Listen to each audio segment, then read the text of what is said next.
Muy buenas noches, señoras y señores. Muchísimas gracias por estar acompañándonos pues otro miércoles aquí con esta maravillosa ciudad de Ferrol a mis espaldas.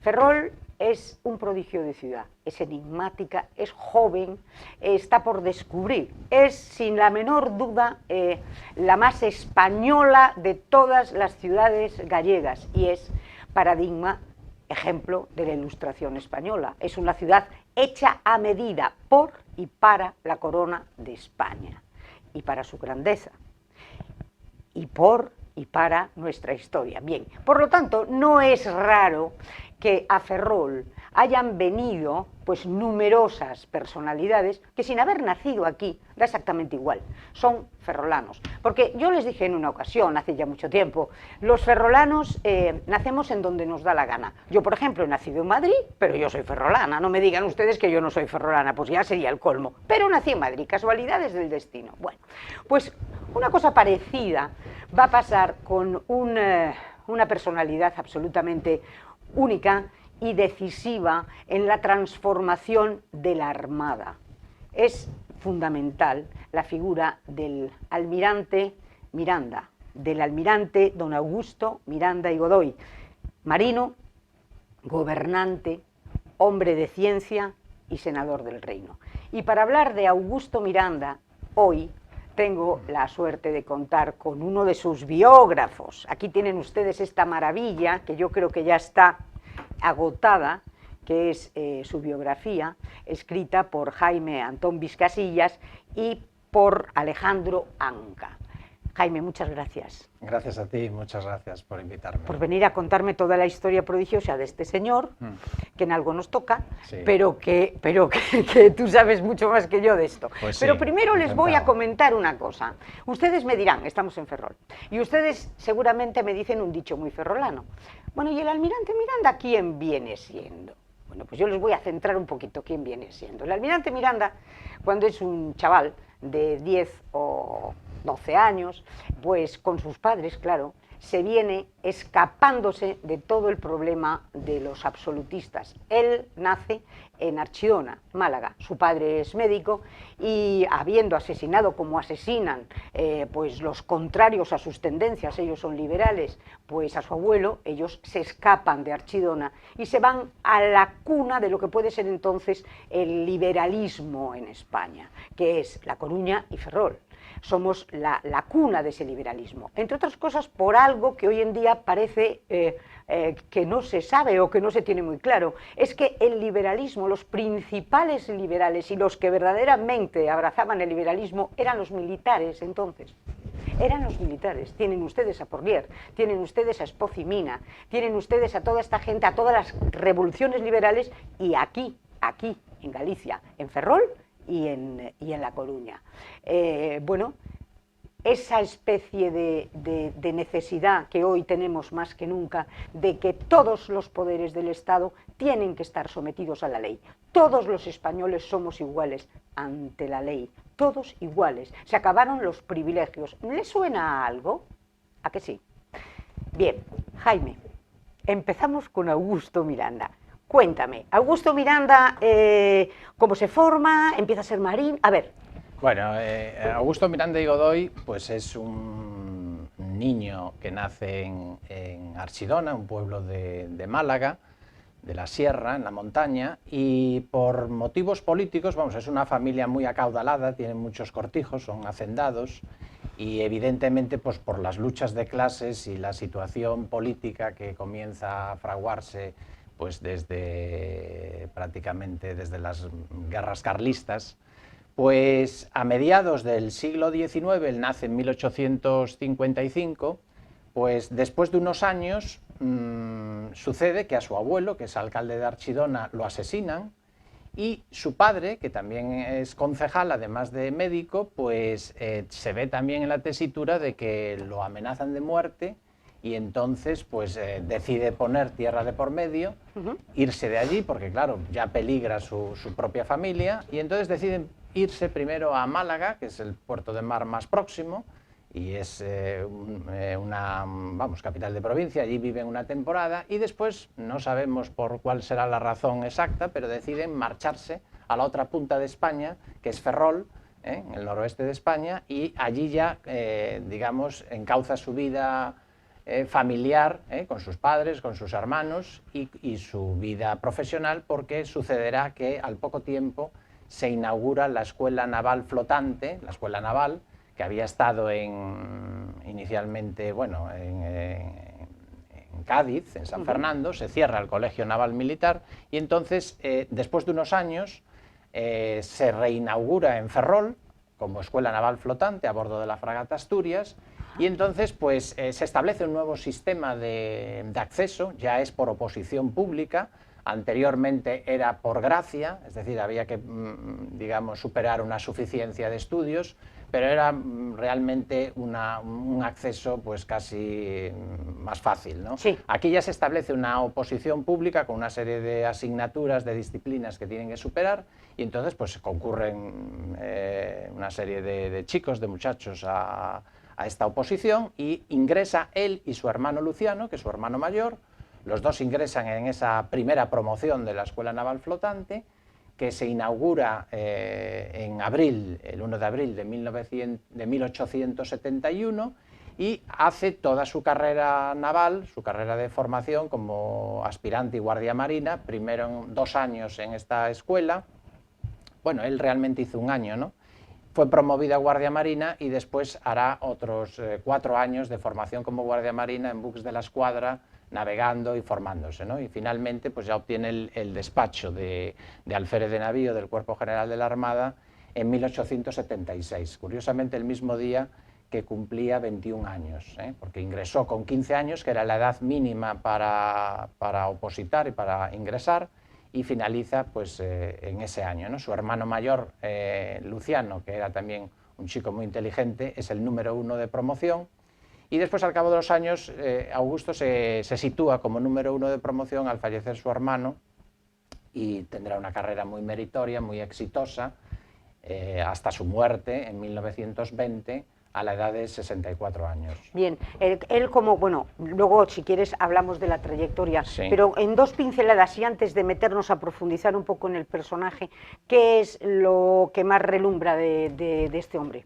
Pues realmente Augusto Miranda es una figura brillante de nuestra historia naval, yo lo considero realmente la figura más sobresaliente de la Armada en el siglo XX, porque une a su condición de marino, de militar, pues una capacidad técnica y científica muy elevada. Es un hombre de ciencia, publica libros y artículos de índole científica, como son lecciones de cálculo infinitesimal y principios generales de mecánica, inventa una corredera electromecánica, diseña barcos, cuando estuvo en el Arsenal construyó un aljibe batea con capacidad de 100 toneladas, es decir, a lo largo de su vida tiene un afán de estudio, de investigación en muchos campos, y lo convierten pues, en una figura con mucho prestigio, lo que diríamos con verdadera autoridad, lo que en el derecho romano hemos estudiado, autoritas y potestas. Bueno, pues esa autoritas, ese saber socialmente reconocido,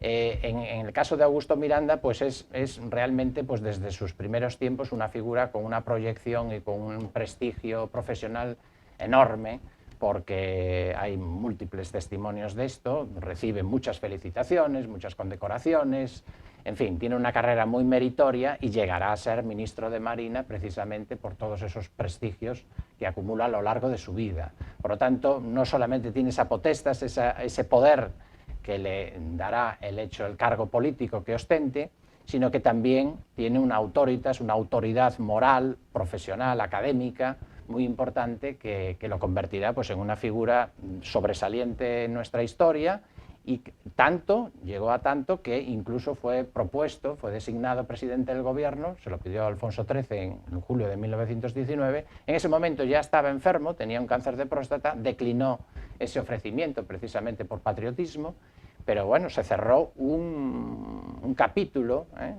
inédito en nuestra historia, que hubiese sido pues, la presidencia del gobierno, que hubiese para un ostentado, ministro de Marina, lo cual era una cosa novedosa, porque era un militar. No había habido, solamente durante la Restauración creo que hubo un general, sé si fue Azcárraga, que ocupó la presidencia del Consejo de Ministros, vamos, eventualmente poco tiempo, pero en fin, no había habido ningún militar presidente del gobierno, todos habían sido políticos a lo largo de más de 40 años, desde Cánovas del Castillo, Sagasta, en fin, todos los ministros, Montero Ríos, Canalejas, Dato, sí, el conde de Romanones, todos fueron políticos, civiles, juristas en su mayoría, pero no había habido un militar. El hecho de que sonara, digamos, se le designase o tuviese esa invitación a ser presidente del Consejo de Ministros se debe precisamente al gran prestigio que tenía y al, digamos, a que concitaba pues consenso, en fin, admiración por parte de la clase política, y en un momento de crisis se pensó en él para encauzar la situación y ser presidente del gobierno. Eso no fue posible. Ya entramos en un momento de crisis de la Restauración que culminó después del desastre de Anual en 1921 con el golpe de Estado en 1923 del general Primo de Rivera, que dio paso a la dictadura de Primo de Rivera. Pero en fin, el régimen de la Restauración pues, se mantuvo operativo dentro de sus cauces parlamentarios, pues realmente hasta ese momento, ¿no? Augusto Miranda es ministro de Marina en unas épocas convulsas y en 4 gobiernos consecutivos. En 5. O en 5 gobiernos. En 3 consecutivos y después en otros 2 gobiernos. O sea, era el único cortos. Que no cesaban. Era el único que no cesaban porque además lo dice el propio conde de Romanones en sus memorias. El almirante Miranda, ministro de Marina con Dato, me hizo el favor de continuar siéndolo conmigo. Era hombre, decía, era hombre de gran perspicacia, muy inteligente y leal. Y también dijo, era hombre de gobierno completo. Es decir, daba a entender que era un hombre de Estado. Un hombre de Estado, efectivamente. Un estadista que podría incluso presidir un gobierno. Era un hombre de gobierno completo, muy inteligente y leal. Es decir, continuó su labor de modernización de la Armada, de reestructuración y de reforma, porque fue básicamente un reformador y un innovador en muchos aspectos. Continuó su ministerio durante 3 gobiernos consecutivos, con Eduardo Dato, con el conde de Romanones y con el marqués de Alhucemas, Manuel García Prieto. Después hubo un periodo de vacancia que vinieron otros presidentes. Volvió al gobierno en 1918 con Maura y en 1919 de nuevo, que ya se produce esa crisis en julio del 19, cuando dimite Maura, y es cuando le ofrecen a él la presidencia del gobierno.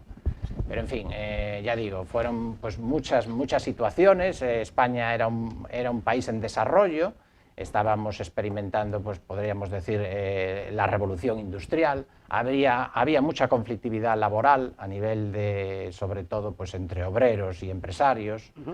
Había pues la influencia de la revolución rusa, del comunismo, también tuvo su incidencia en España con el anarquismo y el socialismo y el propio socialismo, ¿no? Y eso dio lugar pues a una serie de desórdenes públicos, la famosa huelga general revolucionaria de 1917, en fin, hubo situaciones muy problemáticas en el ámbito político y laboral. Y sobre todo también se arrastraba una crisis de, digamos, de confianza en los sucesivos gobiernos, sobre todo por la interminable guerra de Marruecos. Claro. Eso dio lugar, que fueron prácticamente 20 años de guerra. Estaba España desangrándose. Desangrándose. Desde 1909 prácticamente hasta 1927... son casi 20 años de guerra continua, de muchísimas aparte campañas. De haber salido de todos los problemas de las 5 guerras carlistas, sobre todo, del desastre del 98. Es que teníamos un 19 horrible y unos inicios del 20 terribles. ¿No? Entonces sí, efectivamente, él cogió un momento en que la técnica y la ciencia pues, tienen un desarrollo importante a finales del 19 y del 20, ya con la revolución industrial. Y aprovechó todo eso y el resurgir de la Marina, que se inició después de la guerra del 98, a partir de 1908, y lo iremos viendo en estas fotografías que vamos a ir proyectando. Lo iremos viendo, efectivamente. Mira, ahí tenemos, porque además a él se le puede considerar el padre de la Marina moderna. Porque él moderniza toda la Armada, empezando por las pinturas de los barcos, creando el arma de submarino. Bueno, tú nos vas contando. Muchas cosas. Bien, ahí tenemos un resumen Bueno, la fotografía anterior, que es la que está ahí abajo ahora mismo, que podemos ver, además es curiosa, se le ve vestido de levita civil, ese retrato que pone Admiral Miranda, Spain, arriba. Es curiosa porque es una fotografía del famoso fotógrafo Christian Franzen, que fue un fotógrafo danés afincado en Madrid, que tenía mucho prestigio, conocido como el rey de los fotógrafos y el fotógrafo de reyes. Y cuando esa fotografía se hizo en octubre de 1913, cuando fue nombrado por primera vez ministro. Y no sabemos por qué es la primera, ¿no? Esa primera, la anterior Dani, a esta... ponnos una primera, si eres tan amable. Esa fotografía que se ve ahí, Admiral Miranda Spain, que tiene un número de registro, pertenece a la librería, a la biblioteca del Congreso de los Estados Unidos, del Capitolio. Anda. Sí, es una cosa curiosa, ¿eh? Yo conozco esa biblioteca, he visitado el Capitolio de los Estados Unidos y me llamó la atención, y la razón que encuentro de que se encuentre allí, vamos, la razón que puede explicar esto es que el almirante Miranda tuvo mucha relación con el gobierno norteamericano y con la marina norteamericana durante la Primera Guerra Mundial, y ya antes, porque encargó el primer submarino, lo encargó a Estados Unidos. Entonces es muy posible, y además con toda la situación de guerra, incluso pues tengamos en cuenta que fue ministro en la misma época que Churchill era el ministro de Marina británico, ¿no? El primer lord del almirantazgo. Es decir, tuvo mucha relación con todos los países que estaban en guerra, y como en aquella época los informes se enviaban por correo postal, es muy posible que en un informe del embajador norteamericano al gobierno, a su gobierno, fuese esta fotografía de Augusto Miranda, y por eso quedó registrada en inglés, Admiral Miranda, Spain, y abajo librería o biblioteca del Congreso de los Estados Unidos, ¿no? O sea que, y ahí tenemos un resumen, digamos, de dos frases que definen muy bien su personalidad. Fue un hombre relevante, un marino representativo de su tiempo, que en el difícil contexto político de la España que le tocó vivir, hizo notables esfuerzos por recomponer el honor y la integridad de su armada, y que, modernizando sus estructuras y personal, consiguió situarla a un nivel muy digno entre las potencias navales del momento. Esta frase pues le hace mucha justicia a lo que fue su función como gobernante, como ministro, y además, por sus cualidades personales y encomiables virtudes, supo aunar y conjugar sus dos grandes vocaciones, que fueron la marina y la ciencia, o lo que es lo mismo, España y su progreso, pues su vida fue una entrega permanente a esos dos ideales. Es decir, estos dos párrafos resumen las tres grandes facetas de Augusto Miranda, como gobernante, como marino y como científico, porque realmente sus dos grandes pasiones fueron la marina y la ciencia, es decir, España y su progreso. Aplicó los adelantos científicos y la tecnología al desarrollo de la Armada y de las marinas civiles, y con ello al desarrollo de España, porque él consideraba que la mar era una idea nuclear en el desarrollo de España. En aquella época, además, él fue, por ejemplo, coetáneo de Alfred Mahan, de un gran tratadista norteamericano, un marino americano que escribió un famoso tratado sobre el poder naval en Estados Unidos, bueno, sobre todo aplicado al Reino Unido, y entonces él consideró que España sí tenía esas condiciones de base para poder desarrollarse como un país, como una nación eminentemente marítima, que está rodeada de costa y que tiene un potencial, y que había sido precisamente la marina y el desarrollo marítimo lo que había dado a España su gran desarrollo, su gran imperio, y que descubriese pues, gran parte del mundo, ¿no? Es decir, él asociaba la mar al desarrollo y a la grandeza de España. Por eso vio absolutamente necesario continuar la obra de modernización y de reconstrucción de la Armada y de las marinas civiles para el desarrollo de España. Y en eso puso pues, todo su empeño y toda su energía y sus prestigios en conseguirlo. Gracias, sobre todo, también a que contó con el apoyo del rey, porque Alfonso XIII fue un rey muy patriota, un rey muy militar, que quería mucho, vamos, que tenía una gran afinidad por el ejército y la armada, y que en ese aspecto pues impulsó mucho la marina, sobre todo. Está muy denostada la figura de Alfonso XIII. Pues Alfonso XIII tuvo cosas positivas y negativas, evidentemente, pero fue un rey muy patriota, que tenía muchos poderes en la Constitución le atribuía muchos poderes, porque era una monarquía limitada, era casi un soberano, en toda regla, y entonces, pues sí, intervino mucho en política, ese fue quizás su error, pero siempre lo hizo con buena fe, siempre lo hizo deseando lo mejor para España y, en fin, pues las circunstancias históricas, el contexto histórico motivó que hubiese un cambio de régimen, ¿no? Y también pues otras circunstancias. El hecho de que a lo mejor también se le echó la culpa pues, por la dictadura de Primo de Rivera, que realmente tuvo muchos éxitos para España y que incluso fue apoyada por el Partido Socialista. Es decir, es que no todo fue malo, al contrario. Lo que pasa es que después vino la crisis económica de 1929, se aceleró, vinieron una serie de circunstancias, un movimiento general republicano, y eso fue lo que motivó el cambio de régimen, pero en fin. Sí, y entonces tenemos a Augusto Miranda, bueno, antes de ser, ¿empezamos como marino o ya lo vamos del ministro y de lo que él hace? Por ejemplo, la ley Miranda. Sí, por ejemplo, cómo crea las bases navales de Ferrol, de Mahón, bueno, tú me cuentas. Efectivamente, él cuando accede al Ministerio de Marina, cuando se le nombra ministro de Marina, acaba de ascender a contraalmirante. Bueno, ahí podemos ir viendo pues, testimonios gráficos, ¿no? Sí. De diversas revistas pues a su muerte, homenajes, etcétera.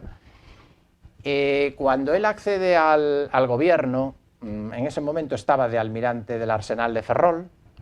En marzo de 1913 se le nombra general jefe, entonces se llamaba el cargo general jefe del Arsenal de Ferrol. Ahí vemos toda su evolución de aspirante, de joven, ya de jefe, digamos, de capitán de corbeta, de teniente de navío cuando estuvo en Filipinas. Porque él está en Cuba y está en Filipinas. Él, a lo largo de su carrera, pues navegó por prácticamente todos los mares, por todos los mundos. Primero participó siendo guardia marina en la tercera guerra carlista. Después ya de alférez de navío está en Cuba, en la guerra grande de Cuba contra los insurrectos. Después, ya de capitán de corbeta, pues está en Filipinas. Que se lleva a toda su familia a Filipinas. Que se lleva a toda su familia a Filipinas y nace un hijo incluso. Nació un hijo allí, murió allí. El primer hijo que tuvo, que se llamó Pedro, Perico, el primer Perico Miranda, nació ahí está toda la familia, ¿no? Ahí está con su segunda mujer y con sus... Porque él se casó 2 veces. Él se casó 2 veces, se casó primero con una chica ferrolana, Dolores Noguerol Zavala, que era hija de un farmacéutico de la Armada. Con la que tiene 3 hijos, Con la que ¿no? tiene 3 hijas. 3 hijas. Pero la pequeña, la tercera, se muere en el parto, ella y su madre. Entonces se queda viudo y al cabo de 6 años, creo que es, se vuelve a casar con Paquita Maristany, con nuestra bisabuela, Francisca Maristany, de una familia conocida ferrolana de origen catalán por los 4 costados, y entonces con ella tiene 8 hijos más. Ahí los vemos. Ahí los vemos. Esto es en el ministerio, está él de ministro de Marina, bueno, y están todos sus hijos. Bueno, esta es otra fotografía curiosa porque está firmada por Cáulac. Cáulac era Antonio Cánovas del Castillo, un sobrino del político, que fue también otro gran fotógrafo de la corte en tiempos de Alfonso XIII, y firmaba como Cáulac. Y yo diría que esta es una fotografía de estudio, ¿eh? Yo creo que es de estudio, no en el ministerio.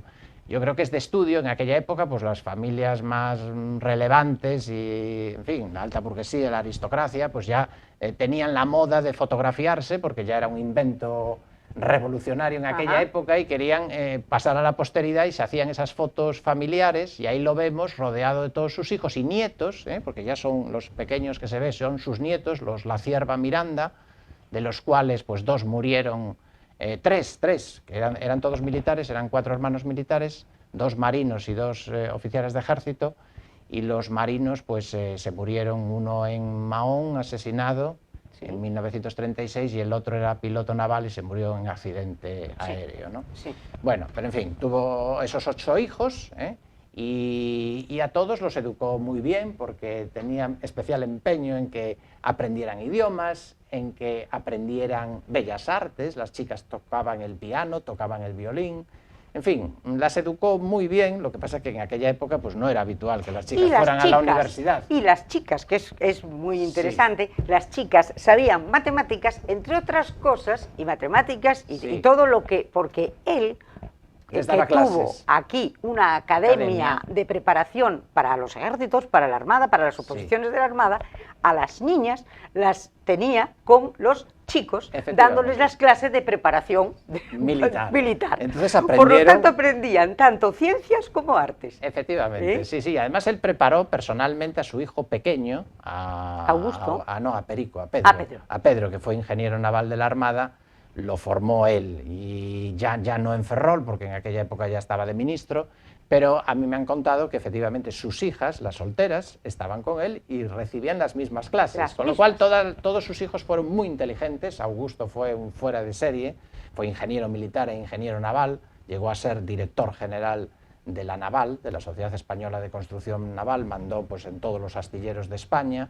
Que también hay que hacer un apunte, porque decimos quién viene siendo. Augusto Miranda, hijo, estaba casado con Carmen Barcón, de Furundarena. Aquí de Ferrol. De la familia Barcón de Ferrol, era nieta del famoso Francisco Barcón de Quevedo, que fue un ferrolano también, un gran empresario, que había estado en Cuba, y era un hombre muy dueño inteligente. De la fábrica de la moneda de Jubia, que luego era la fábrica de hilados y tejidos y textiles y todo y fundó también el Correo Gallego. Efectivamente. O sea, tenía también su periódico, en fin, hizo muchísimas cosas, ¿no? Fue un empresario importantísimo, incluso fue el promotor también de la central hidroeléctrica de la Fervenza, cuyo proyecto había hecho Augusto Miranda antes.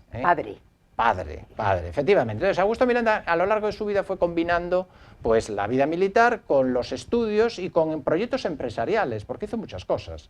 Es decir, aparte de fundar una academia preparatoria de ingreso a los ejércitos, al ejército y la Armada en Ferrol, en 1889, que se llamó el Colegio de la Marina y que tuvo prácticamente el monopolio de la preparación militar, porque la escuela naval estaba en Ferrol. Exacto. Entonces ahí pasaron pues todo Ferrol, vamos, pues ahora y chicos que venían del extranjero. Ahí tenemos las portadas de sus libros, con los cuales se formaron pues todas las promociones de la Armada y de incluso otros ejércitos, porque fue manuales de texto en otras academias.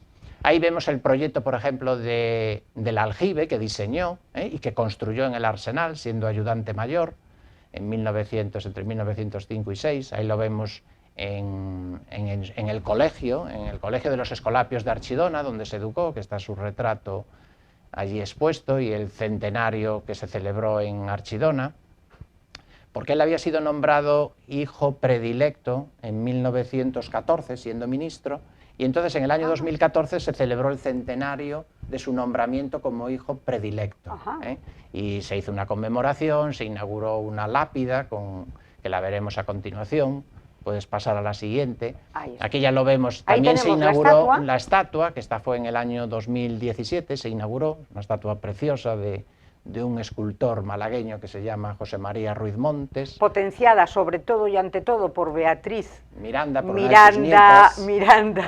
Barcón, que es la mujer casada con Zóbel. Zóbel de Ayala, una familia de origen español, pero que son filipinos. Exacto. Y en fin, hizo muchísimas cosas, ¿no? Y entonces siempre combinó a lo largo de su vida sus tres grandes facetas, ¿no? Marino, científico y después gobernante. Y llegamos al 1913, cuando es almirante del Arsenal en Ferrol.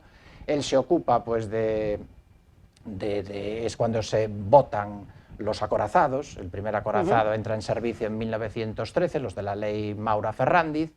Él, siendo ya ministro, preside también la botadura del Alfonso XIII, que viene la infanta Isabela Ferrol.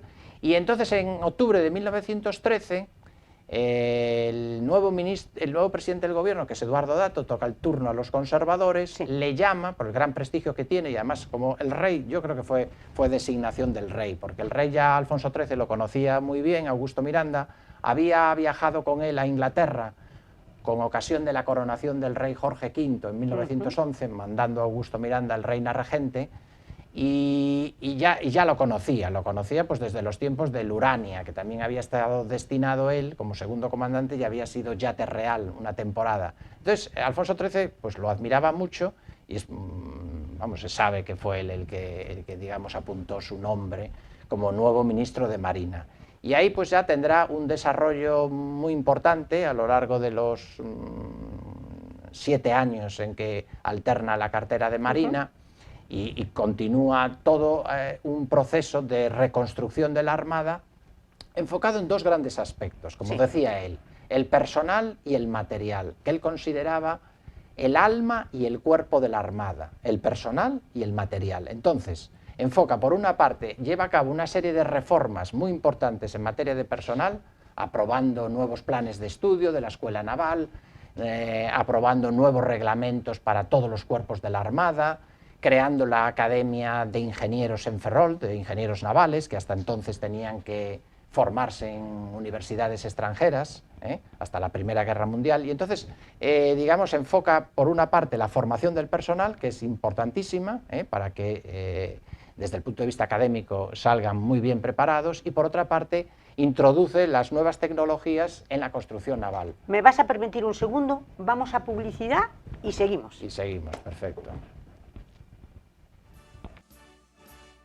Joyería Ferrol, un nuevo concepto de joyería en nuestra ciudad que entronca con lo que era el concepto de joyería tradicional. Compraventa de oro, plata y joyas. Compraventa de oro, plata y joyas. Imagínense ustedes que tienen unos anillos que ya no les sirven para nada, de la primera boda, de la segunda boda, de la tercera boda, uy, a saber. Imagínense ustedes que tienen una medalla en la que su madrina se la regaló y grabó el nombre de Josefa, y no le gusta el nombre de Josefa porque a usted le llaman Pepa. Bueno, pues esa medalla la tiene permanentemente en una cajita y en un cajón. Pues qué momentazo de visitar Joyerías Ferrol, porque a lo mejor le dan una gran alegría. Si es de plata, pues ¿qué les voy a contar a ustedes? ¿A quién le apetece en este momento ponerse a limpiar plata?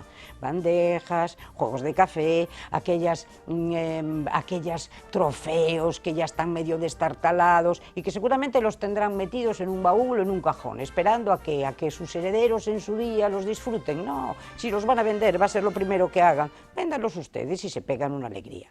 Y luego otro concepto también importantísimo, los empeños. Oiga, que usted no se quiere deshacer ni del oro, ni de la plata, ni de las alhajas o de las joyas, bueno, pues a lo mejor visita usted Joyería Ferrol y empeñan la pieza correspondiente. Y a nadie se le caen los anillos, porque no se olviden de una cosa muy importante. Nada menos que doña Isabel la Católica, la gran reina española, para realizar la conquista de América, como no tenía la corona liquidez, pues no le quedó más remedio que empeñar sus joyas. Por lo tanto, si a doña Isabel lo hizo con toda la tranquilidad del mundo para que Colón consiguiera llegar a donde llegó, pues imagínense ustedes, a nadie se le van a caer los anillos. Y luego otra cosa importantísima, tasación de herencias. Es importante en ese momento pues el valorar las cosas y saber qué es lo que tenemos, porque a lo mejor creemos que tenemos mucho menos o a lo mejor creemos que tenemos mucho más. Bueno, pues para todo esto, profesionales de primera línea están en la Joyería Ferrol. Y también les digo algo importantísimo, que ustedes no quieren ir hasta allí, pues no se preocupen, tienen aquí el número de teléfono que les vamos a facilitar en nada y llámenles ustedes. Ellos se desplazarán a su domicilio y sin ningún compromiso y seguramente que llegan a un acuerdo. Ya lo saben, Joyerías Ferrol. Si tienen problemas de liquidez, ese es el sitio. Adelante, porque lo más probable es que se lleven una alegría enorme.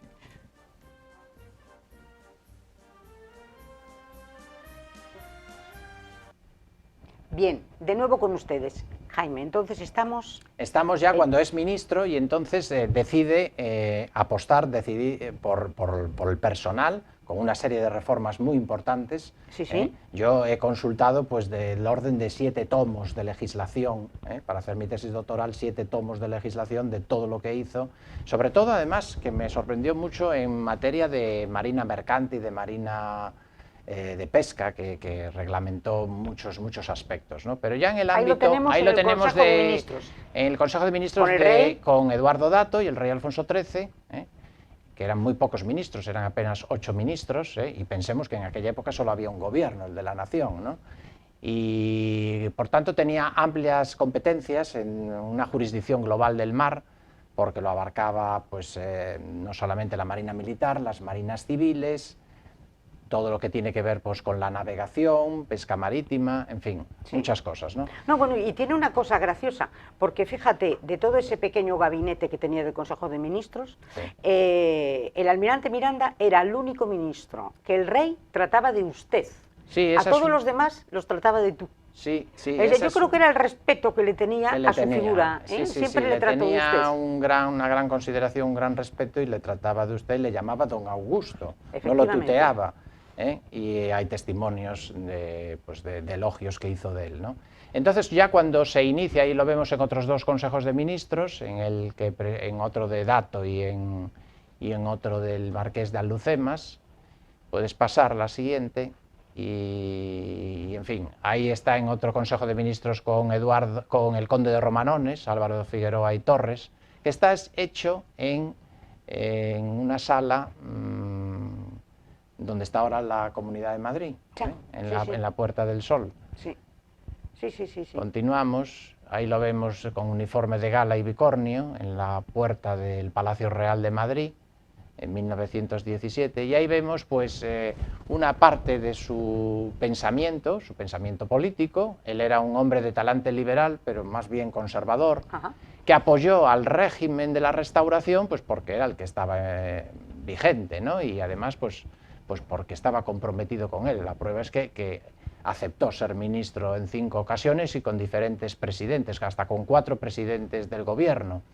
Y ahí, pues, indudablemente, él aspiraba a una progresiva nacionalización, que no estatalización, de la industria de construcción naval. Él lo que quería es que, como España estaba todavía por detrás, desarrollándose, pues que la industria y las patentes y los inventos y demás fuesen empresas españolas. Y, por tanto, apoyó mucho la nacionalización, no para hacerlo público, sino para que la empresa privada fuesen españoles, para que no se importara tanta tecnología extranjera. Y eso lo fue consiguiendo progresivamente en la construcción naval. Al principio se importaban muchos materiales y al final, ya en los años 20, se fueron reduciendo porque ya había tecnología en España suficiente como para asumir todo eso, ¿no? Y por eso apoyó mucho, pues ahí lo vemos en San Fernando, examinando planos con Alfonso XIII en una visita al astillero.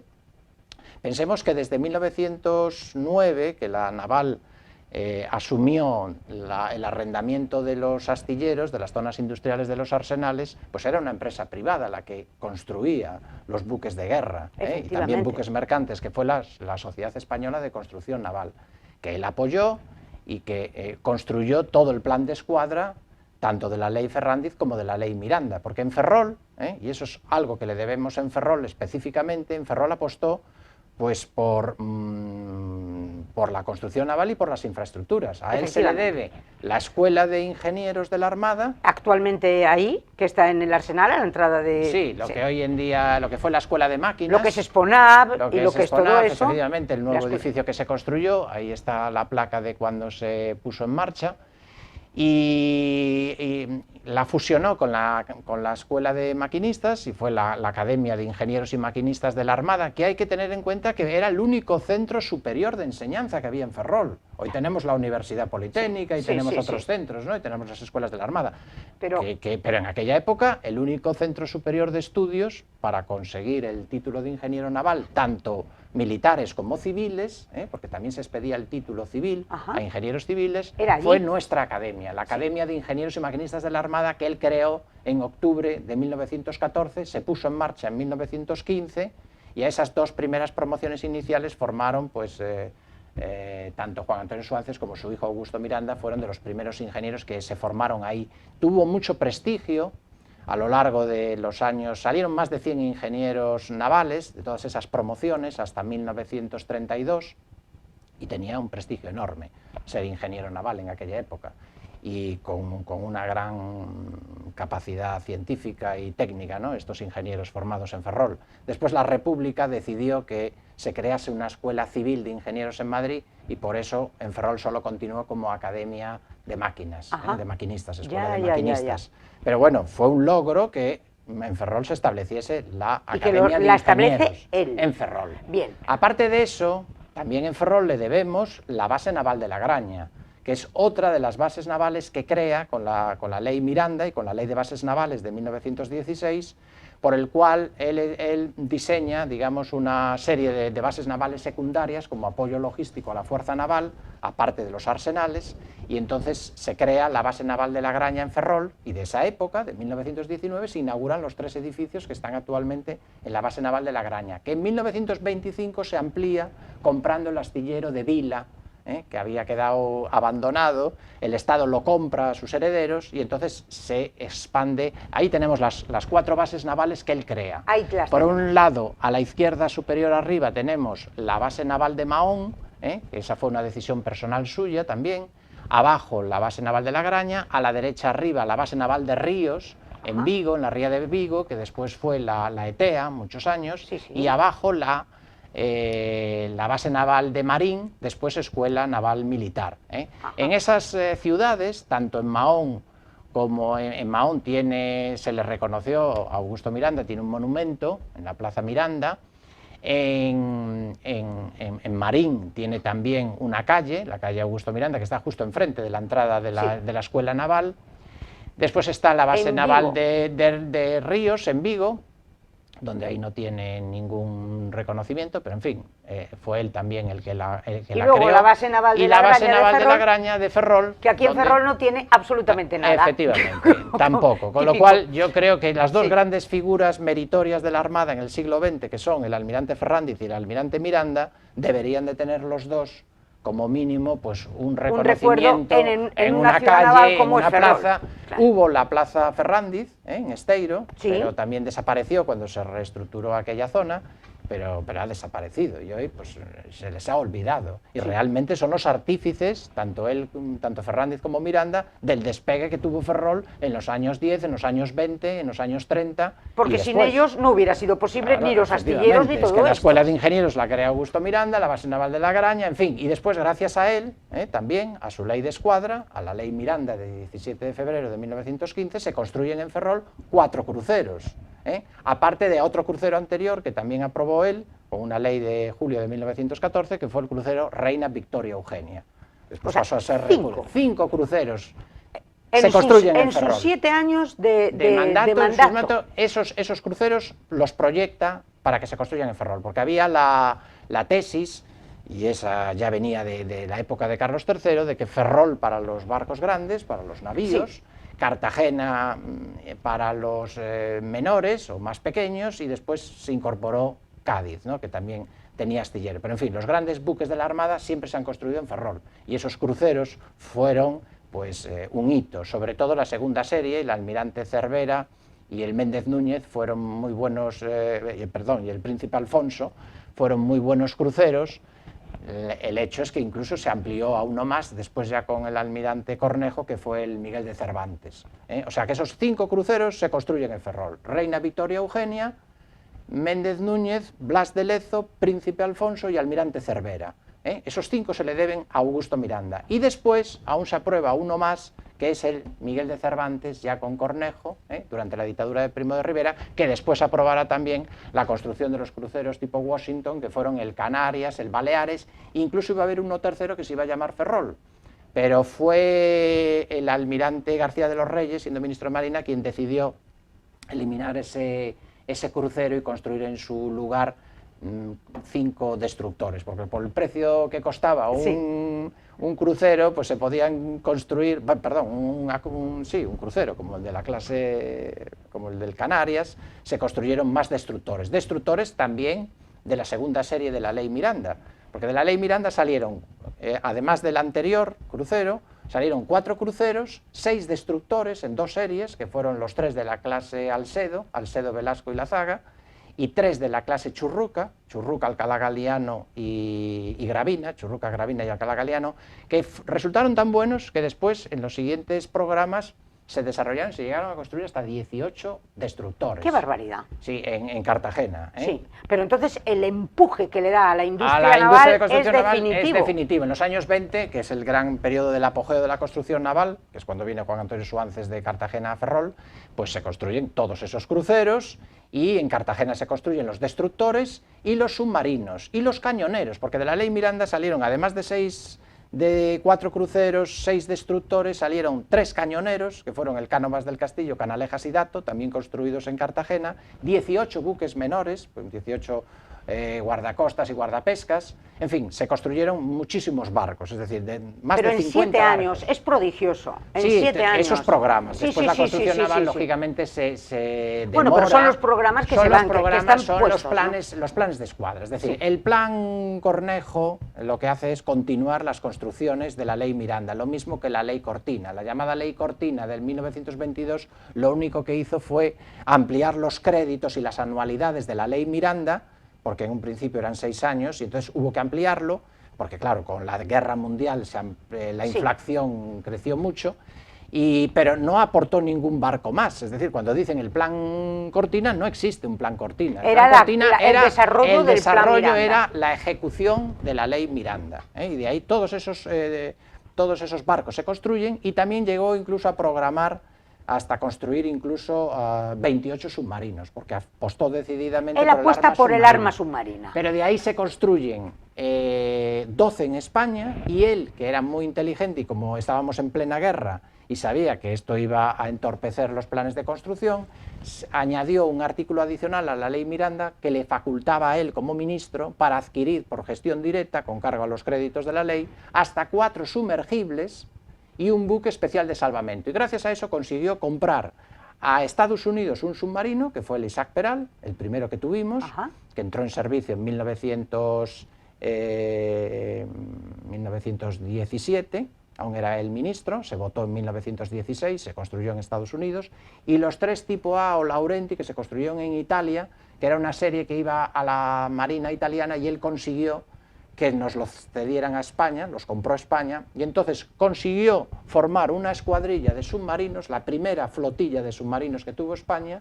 con 4 submarinos operativos en 1917, y un buque especial de salvamento, que fue el Canguro, que lo compró a un astillero de Holanda, que tuvo que retrasar su venida a España hasta el final de la Guerra Mundial, y que lo tuvimos ya operativo en 1920, con lo cual ya formó una escuadrilla con todos esos submarinos, con el buque especial de salvamento, y después continuó la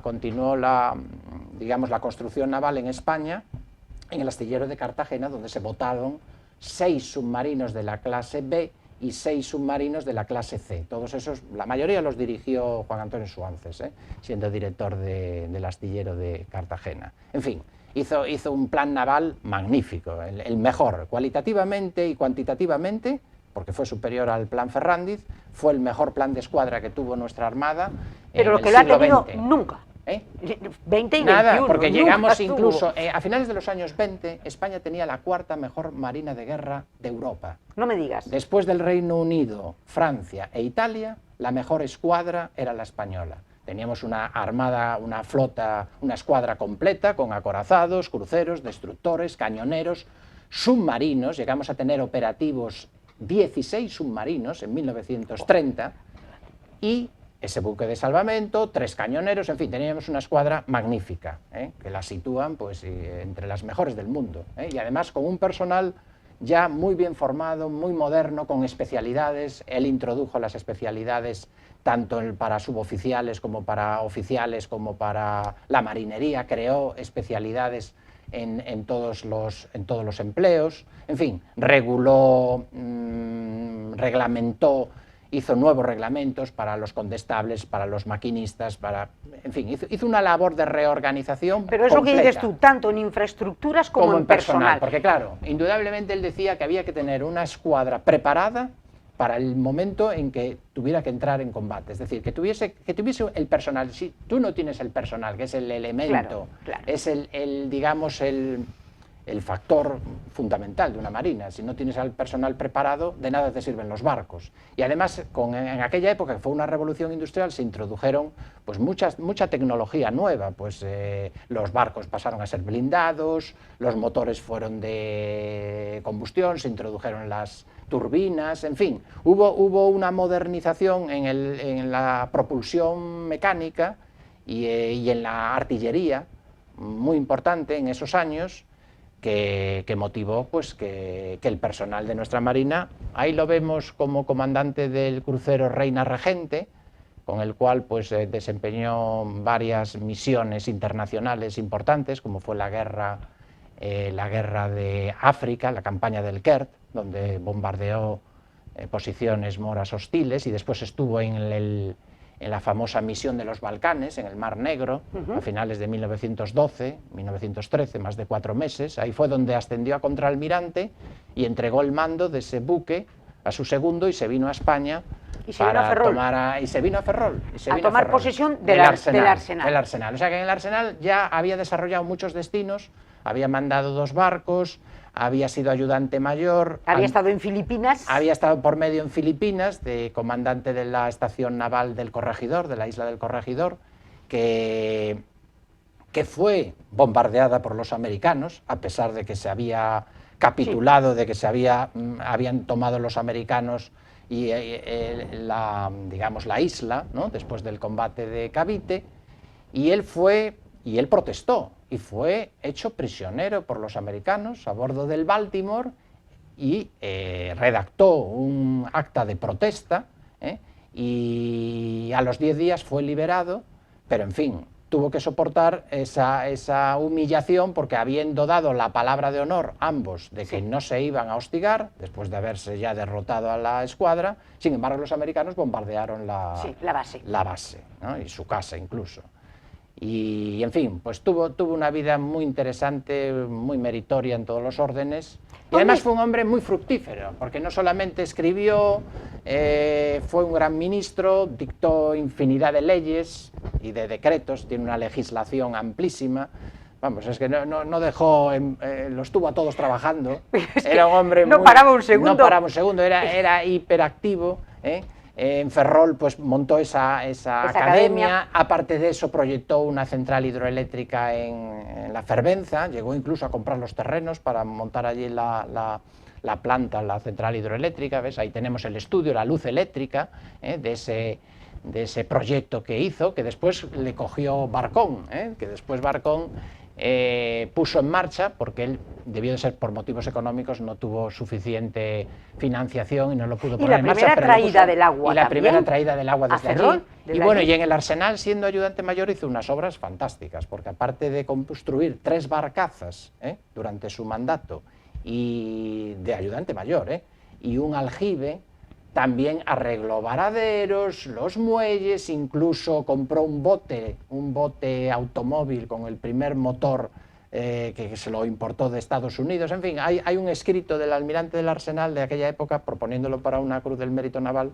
donde explica todos los méritos relevantes, impresionantes, que verdaderamente pues, fueron propios de un genio, porque fue verdaderamente un sabio. Aparte de esto, pero luego también en la industria privada, y en la industria privada también hace sus pinitos. Sí, hace sus pinitos, porque pide una excedencia voluntaria, y sobre esto también tomó cartas en el asunto siendo ya ministro. Él, después de la guerra del 98, como había poca actividad y él quería estar activo, muy activo, y comenzaba en España el desarrollo de la industria lechera, de las vacas, pues él se estableció. Se conoce que como ya había navegado mucho por el Cantábrico y conocía Santander, conocía Cantabria, y el desarrollo que empezaban a tener la Nestlé y otras industrias lácteas, decide pedir una excedencia de 2 años, se marcha allí con su familia a Santander, monta una fábrica de harina lacteada, no me digas, que fueron como las primitivas papillas para los niños. Era una mezcla de pan tostado, pulverizado, con leche condensada. Bueno, era una mezcla, un apaño de lo que se tomaba entonces, que era un alimento muy nutritivo para la infancia, y entonces monta esta fábrica que tiene mucho éxito, porque, vamos, lo he investigado, y incluso se exportaba, y llegaba a venderse. En el rastro han aparecido membretes de su harina lacteada Bebé, que la llama Bebé porque en esa época tiene un bebé, que es su último hijo, Pedro, Perico, que nace en Santander. Es el único de sus hijos, aparte del que nació en Filipinas, que nace fuera de Ferrol, y en fin, y puso esa fábrica, que después debió de ceder su gestión, porque él siguió recibiendo beneficios. Lo sé por la familia, que recibía todos los años, recibía beneficios de la venta de esa harina lacteada. En fin, fue un hombre muy, incluso llegué a investigar, y tuvo hasta un parque ostrícola en Ferrol, o sea, de criadero de ostras.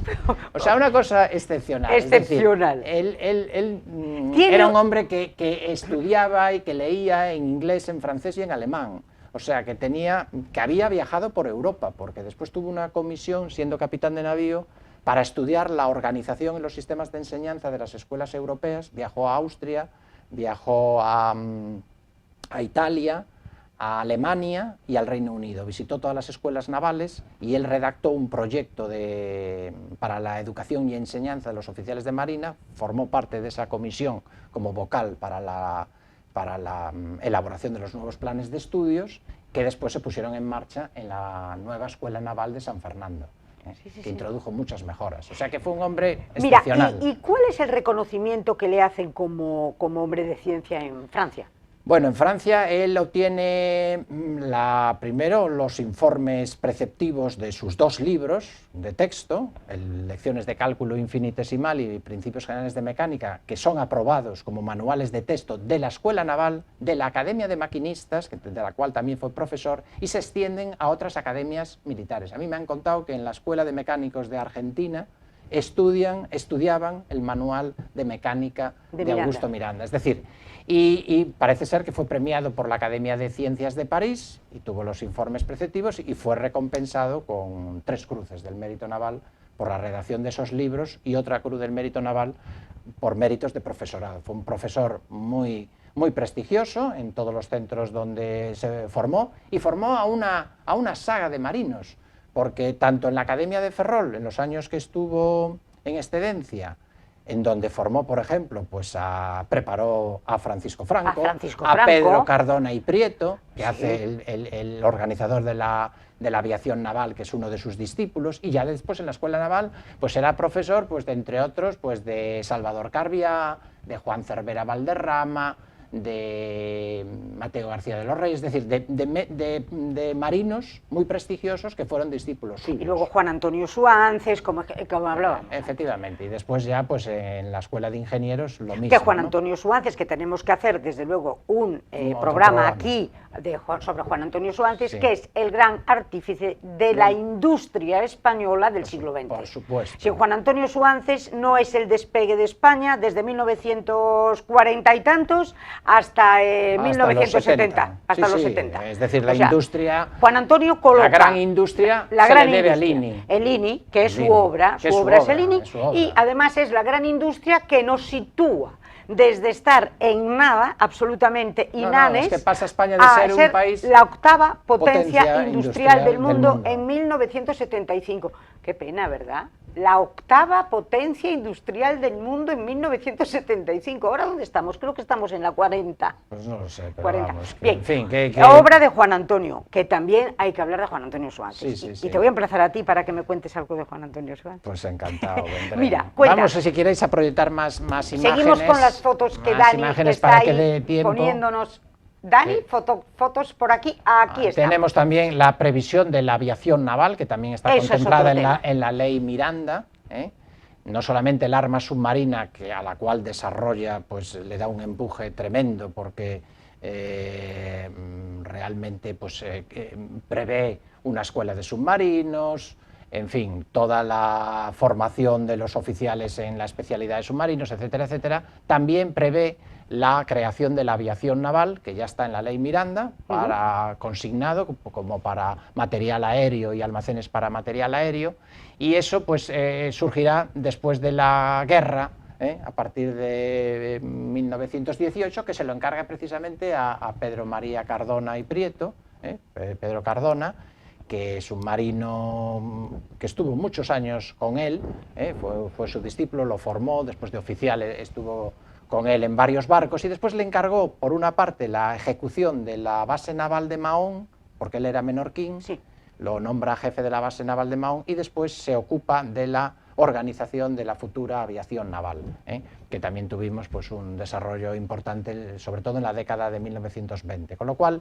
gracias a él, pues hubo un desarrollo de nuestra industria enorme. El factor, digamos, el mar, se centró en la vida nacional, el poder naval, el poder marítimo, la necesidad de restituir, de reconstruir la Armada y las marinas civiles, las cuales también potenció muchísimo. Es otra peculiaridad, sí, se podrá ver ahí en las imágenes que se proyecten la cantidad de reformas que hizo en materia de marinas civiles, marina mercante, marina de pesca, incluso la marina deportiva. Comenzó a regular lo que es la vela, la marina deportiva, los clubes náuticos, dictó una serie de normas, ¿ves? Ahí lo vemos, ahí vemos lo que es el plan de escuadra de la ley Miranda, los diferentes buques que se construyeron gracias a ella, y las bases navales secundarias, como apoyo logístico a la fuerza naval, que ahí creó, pues ya digo, la de Marín, la de Ríos, después Etea, la de la de Mahón, y la de Ferrol de la Graña. Y hubo también una previsión de Villagarcía, porque la ría de Villagarcía también se utilizó en aquella época para fines y luego, marítimos. Senador del Reino. Es Sí, nombrado senador. Es nombrado senador en 1914, esa era una prerrogativa del rey Alfonso XIII, que podía nombrar senadores vitalicios, designados por el rey directamente, sin ir a elecciones, igual que había senadores natos en el régimen de la Restauración, que eran los grandes de España, y las grandes personalidades, cardenales, etcétera.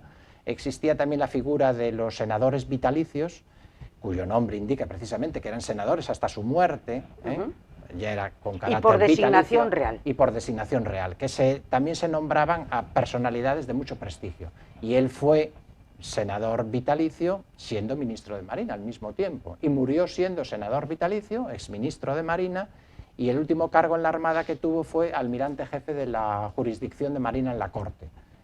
Porque él, además de ser almirante del Arsenal, fue comandante general del apostadero de Cádiz, es decir, capitán general de Cádiz, fue comandante general de la escuadra unos meses aquí en Ferrol. Había fallecido un compañero de promoción suyo, que era Salvador Moreno, el padre de Don Chambo, y vino él a relevarlo desde Cádiz, siendo capitán general de Cádiz, y a él lo relevó otro compañero, que fue Gabriel Antón Eiboleón, es decir, todo queda en casa. Es decir, sus compañeros de promoción, uno pasó a ser almirante de Cádiz, y él vino aquí a Ferrol, que fue cuando nuestros abuelos se conocieron, en 1918. Y siendo comandante general de la escuadra, en julio de 1918 lo vuelven a nombrar ministro, porque cesa, dimite, don José Pidal, que era un almirante, un capitán general que desempeñaba la cartera, y entonces vuelve a ser ministro hasta noviembre, varios meses. Después vuelve a ser de nuevo jefe de la jurisdicción de Marina en la Corte. En 1919 vuelve a ser ministro otros meses, entre abril y junio, y ya ahí es cuando se le propone la presidencia del gobierno. Y él ya está enfermo. Y él ya está enfermo. Pero entonces, está enfermo muy joven, porque bueno, toda esta 64 vida años. son 64 años, o sea, todo esto que hemos hablado... Pero claro, en aquella época un cáncer implicaba él operarse. tiene un cáncer de próstata que lo opera en Santiago Baltar. Efectivamente, el médico Baltar. Y entonces decide venir a Santiago de Compostela a operarse.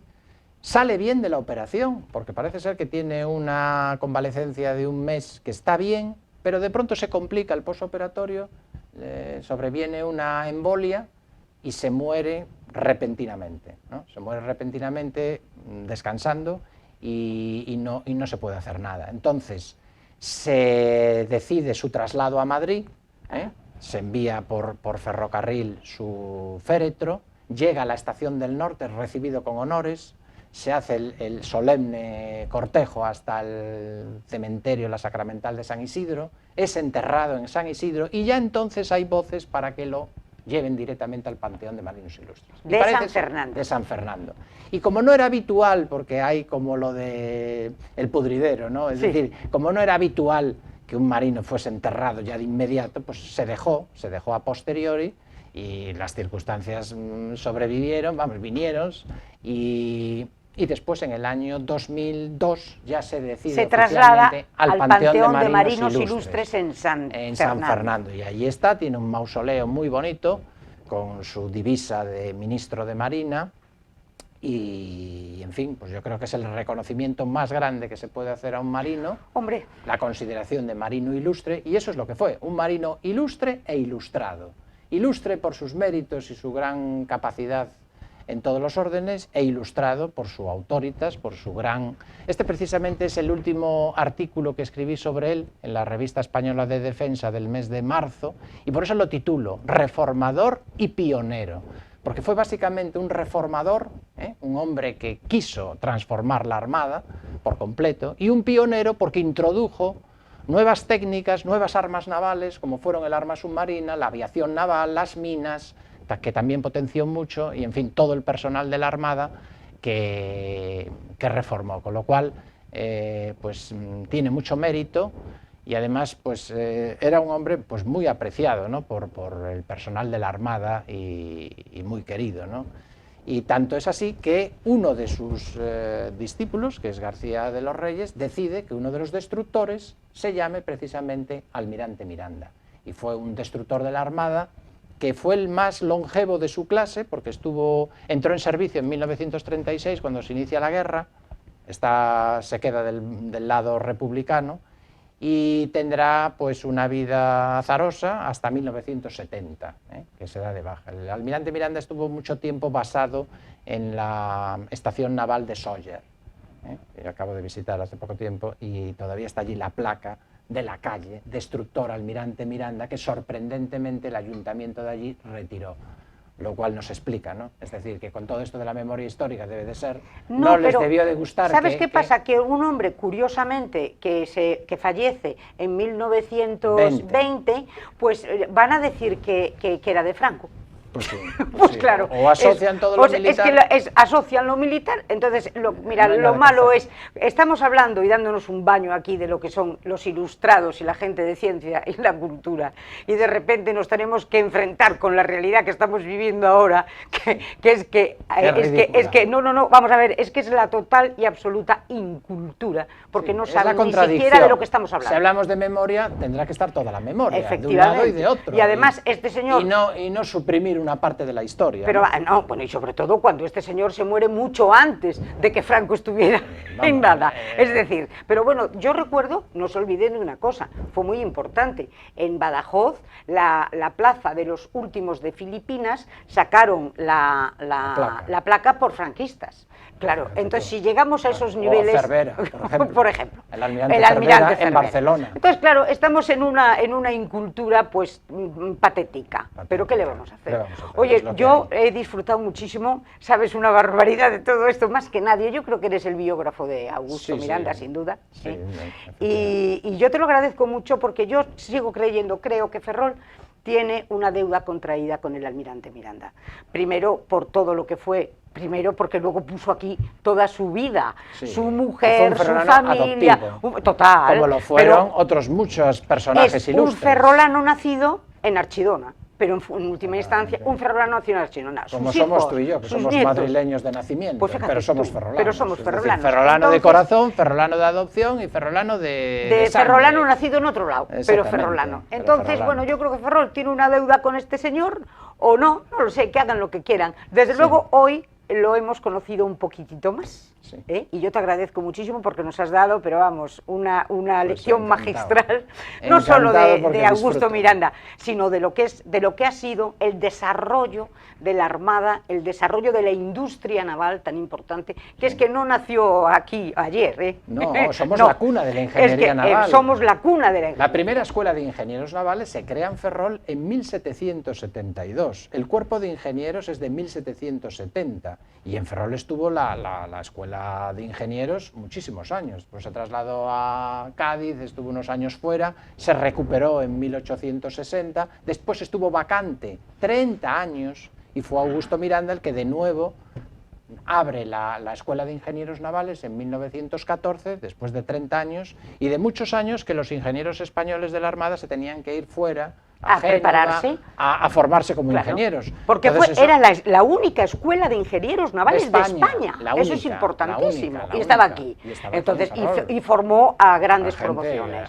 Por lo tanto, Oye, ingenieros que es que, muy prestigiosos. por eso yo digo que es que, caramba, señores, ustedes ven esto, ustedes echan un vistazo a lo que fue nuestra historia, a lo que nosotros fuimos, al grado enorme de cosmopolitismo que tiene esta maravillosa ciudad que tengo a mis espaldas, a todo el aporte intelectual, artístico, patrimonial que tiene este maravilloso Ferrol.